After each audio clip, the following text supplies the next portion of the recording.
What is the difference between constructive criticism and destructive criticism? Gonna get into that right now.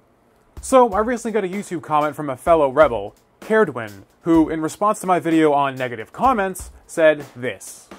This sounds suspiciously like positive comments are always correct and negative comments are always wrong.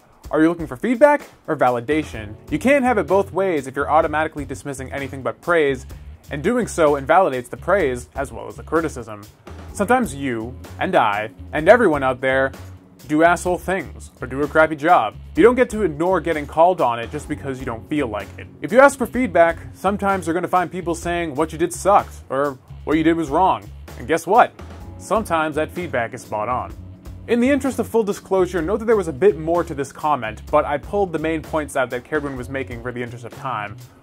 All of this is completely true, and Caredwin isn't the only person to bring this point up in the comments of that video. The last time I talked about comments in my video on being a beginner, a lot of people brought up similar concerns there as well. So, in light of the ideas being discussed here, I felt I needed to take the constructive criticism and admit I'd done a poor job in both of these videos of explaining what exactly I'm talking about when I say negative comments, and how that differs from constructive criticism, and why I'm certainly not trying to advocate anyone turning a blind eye to any and all dissenting opinions, and why I think you shouldn't do that either. First and foremost, negative comments and constructive criticism are two completely different things. Unlike negative comments, constructive criticism is a genuinely good-natured attempt on someone's part to help a content creator improve their craft. Despite the fact that these comments can often be uncomfortable, there's no inherent malice or ill will intended in what is being said by the person making the comment. The discomfort comes from the part of the creator, for they are uncomfortable with facing the fact that what they put their heart and soul into and sent out into the world contains flaws distracting enough that someone felt it was worth bringing them to their attention. It's a blow to the creator's ego, and can often play into the insecurities they might have fought hard to overcome to even post that work in the first place. Constructive criticism, however, is unquestionably important. It helps you improve as a creator. Even if it's uncomfortable to hear, it needs to be appraised internally in some fashion and taken into consideration when working on future projects. Usually the comments that hit home hardest and sting the most contain some degree of truth, not bringing new information to light, but merely reflecting something you as a creator were already aware of deep down, but either didn't want to admit or not yet sure how to correct. Of course, I can understand people's hesitance to take advice from strangers online, or taking such comments from people they don't know the wrong way. If you find this tends to be you, I'd recommend to always attempt to run your work by a friend or colleague you respect that can give you an opinion and advice that you know isn't malicious. I tend to run everything I do, whether it's writing or art, by some of my creative friends and see if they catch anything that I don't. It's not a walk in the park when they have concerns, but at least I know that their comments are always in my best interest. What I attempted to decry in both of these videos was blind hatred, or what I call destructive criticism.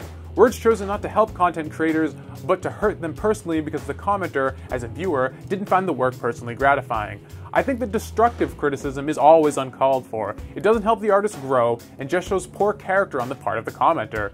If you find yourself leaving empty negative comments towards creators, especially newbies, I'd suggest perhaps thinking twice, as it doesn't serve anyone but a fleeting sensation of superiority at the cost of insulting a creator and a fellow human being. And if you're a creator on the receiving end, remember that empty vitriol isn't constructive criticism and doesn't warrant listening to.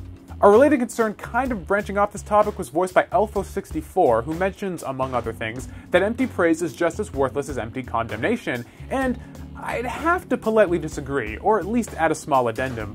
While from a utilitarian perspective this is completely true, an empty "you're good" is just of little help as an empty "you're bad," I think the value difference of these comments comes from their emotional impact. Empty condemnation stifles the desire to create, while empty praise inspires more, and I personally believe that no matter your skill level, the desire to continue creating is more valuable than the desire to stop. One could make the counter-argument that a poor artist continuing to repeat their mistakes in light of blind praise is a problem, and it is, but I'd still say that someone with a desire to create, even if they have a long way to go, is better than someone being discouraged by heavy-handed chastising. The key is to find that happy middle ground in this case. The old adage, "It's not what you say, but how you say it," holds true here more than ever. As I've said before, artists tend to be very sensitive towards their work, and critiquing their work is the same as critiquing their very identity. If you truly care about this creator and want them to improve, approaching criticism with tact is important. Finding a balance between encouraging them to continue and that you do want to see them improve, while also giving help and pointers to get them better when they can.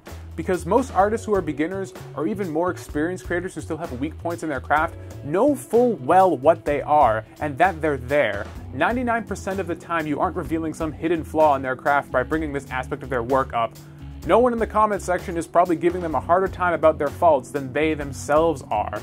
The entire time they were working on that piece, their mind was focused on every little thing that wasn't up to par. They just aren't letting that weakness prevent them from sharing what they can do. For example, I know my anatomy needs work. My poses are often very stiff, and anytime I have to draw figures in perspective, it takes way longer than it should because I have to rely heavily on references to make it even remotely presentable.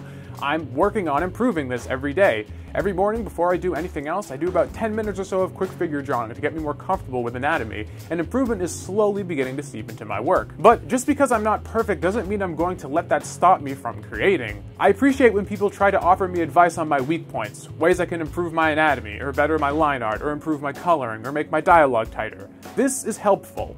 What I don't appreciate, and what I'm saying needs to be curbed, are comments like, "You suck," "Your anatomy is shit," or "This story is fucking boring," without any explanation as to why they think that is, or how it could be improved. I already hear enough of that from myself. This isn't to discourage anyone from providing me with feedback, nor should any other creator discourage their audience from doing so, because we all want to make the best work that we can, and feedback is a critical way of gaining insight into our work that we oftentimes can't gather ourselves in order to reach that goal. So remember, constructive criticism and destructive criticism are two totally different things, and should be handled completely differently. One is a helpful tool to reveal what you should focus on improving, even if the exercise can be uncomfortable. The other is just a load of shit. My name is Tom Oliver, and you've been watching Rebel Pixels, a channel all about empowering and impassioning the DIY creator here on the web. If that's you, and if you live and die by your art, you should hit that subscribe button right down there. I make new videos about being creative every week, whether it's helpful tips and tricks to keep you motivated like this, or technical videos like gear reviews and DIY kind of workarounds for certain things you want to do for your work on the web. So let me know in the comments below what you guys think of constructive criticism versus destructive criticism. Do you have experience with either of these, and how do you think we should handle them as creators? Let me know in the comments below. So, until next time, I'm Tom Oliver, this is Rebel Pixels, reminding you guys it might be indie, but doesn't mean that we're alone. Catch you all next week.